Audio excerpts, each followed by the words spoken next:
We now introduce the head coach of the men's basketball team, Dave Rose, in studio for the first of not one, but two segments. Thanks for hanging out with us today, Dave. Hey, thanks for having me. And talking about the baseball team, how about last weekend, huh?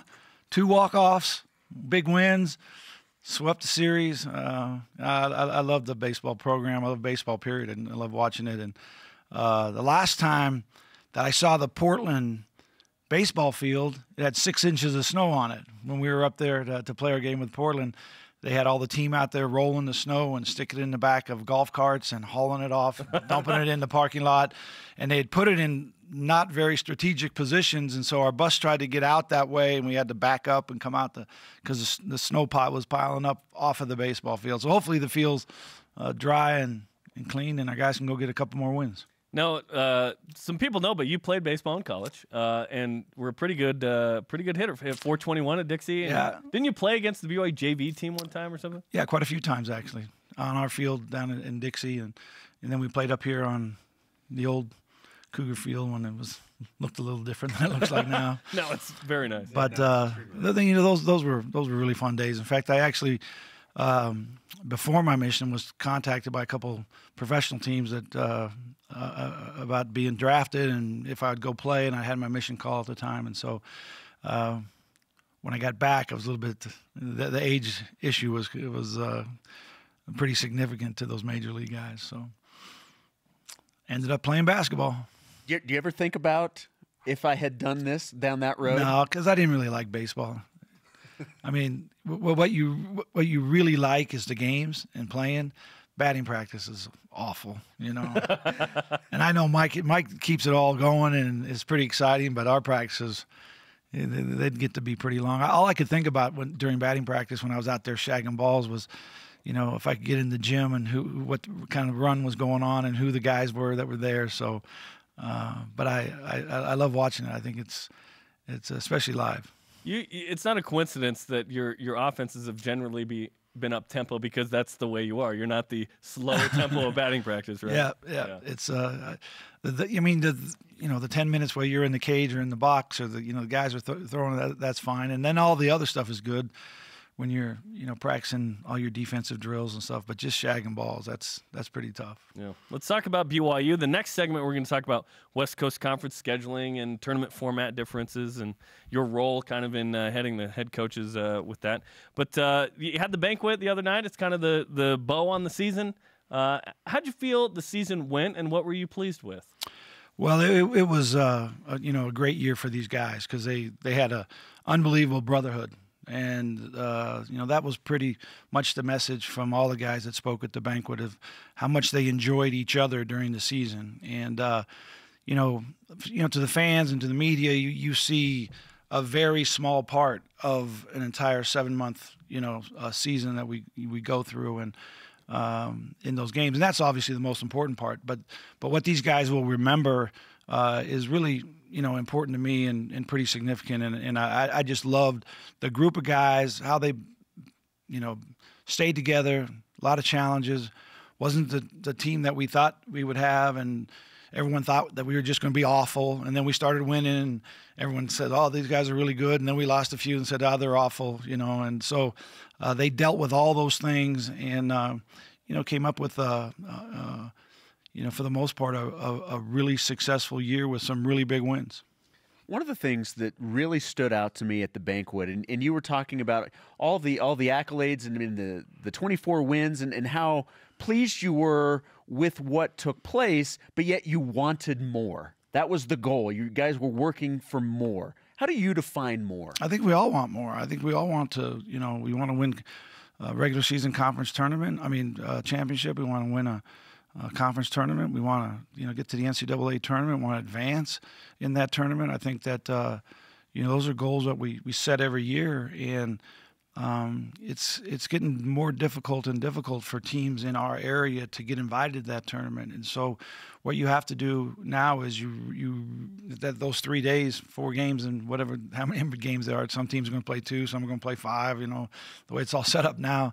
That weekend in Vegas is really important, as far as trying to get yourself into the tournament to have an opportunity to advance, because that's what we're all striving for, and that's what we want. And you talk about more. You want more wins. You want more championships. You want more opportunities in the tournament to advance.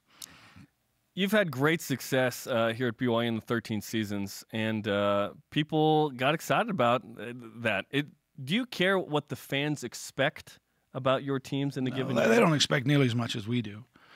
I mean, I think that every player has got individual goals that they're trying to, achieve themselves, and our team is dialed in every day, and we all know what we're trying to do. And I think when you start to let other people define you by their expectations, that you're just going to kind of chase your tail. And so I would very much dare say that our expectations are higher than media, fans, anybody who supports us, because these are guys that are driven and they've got really high goals. It was announced a couple weeks ago, Yoli Childs is going to test the draft waters, not going to hire an agent, which he'll be able to keep his eligibility. This is something that you've had to deal with during your tenure. How do you handle those situations and the possibility of losing really good talent?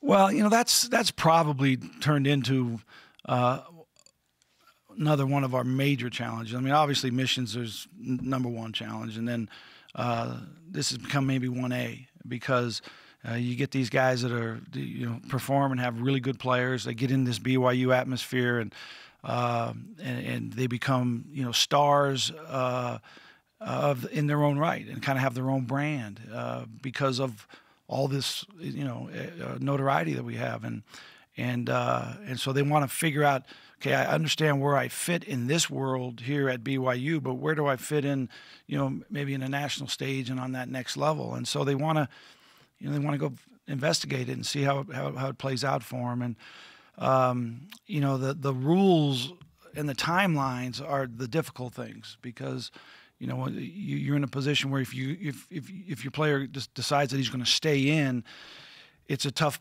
it's tough to make that up, and very difficult here at BYU because of all kinds of admission deadlines and admission qualifications, and you can't just go say, okay, you're gone. Oh, I found this guy. Let's get him in school. I mean, and you were talking about fifth-year graduation yesterday or 2 days ago in our coaches meeting, and that for a fifth-year graduate program guy, the applications they're telling us now need to be in by the end of January or maybe the 1st of February.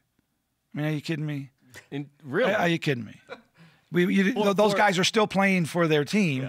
For someone who would come into the program? As a fifth-year transfer. As a fifth-year transfer. Yeah. Gotcha.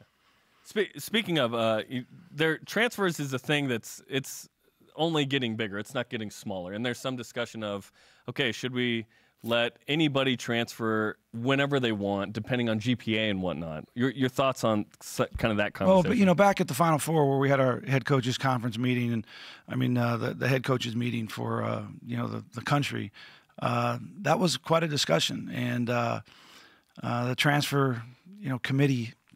One of the members of the committee was in the room and spoke quite a bit, and there is a lot of discussion about what's going to happen with this transfer, and I don't think anybody wants it to be just everybody can transfer and you can go anywhere and play the next year, but there's a possibility that might happen a one-time transfer, and right now it's talked about GPA being attached to it, but there's a possibility that might become maybe something that isn't fair for all the student athletes. A professor could sabotage it in theory, right? And a coach could too. Right. I mean, but they want to take the 42% of Division I basketball players are transferring. It's that high now. Wow. Yeah, and so they don't want coaches to be able to control.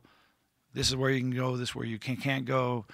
They've talked about all the release problems, because in order for another school to start talking to you, that's the rule now that's supposed to be abided by, they have to be released. And that makes it really difficult for a guy to talk about transferring to another school before he's actually released. And so they want to clean that up and let the player maybe put his name in some type of a database where they can, but he enters the transfer draft. There you go. And like that. So those are all options, and the things are on the table, and I would imagine here in the next couple years, I don't know when it'll actually go into effect, but in the next couple years, the transfer rules will change in college basketball, and it'll be a whole nother light. Because what was it, 5, 6, 7 years ago when they opened up the senior graduate transfer option? It was supposed to be all academic. The guy didn't. Sure. If that degree wasn't offered at your university, you could transfer to another university and be immediately eligible and pursue that degree. And that's changed college basketball. This next procedure, this will really change things. Coming up on the other side, part 2 with head coach Dave Rose.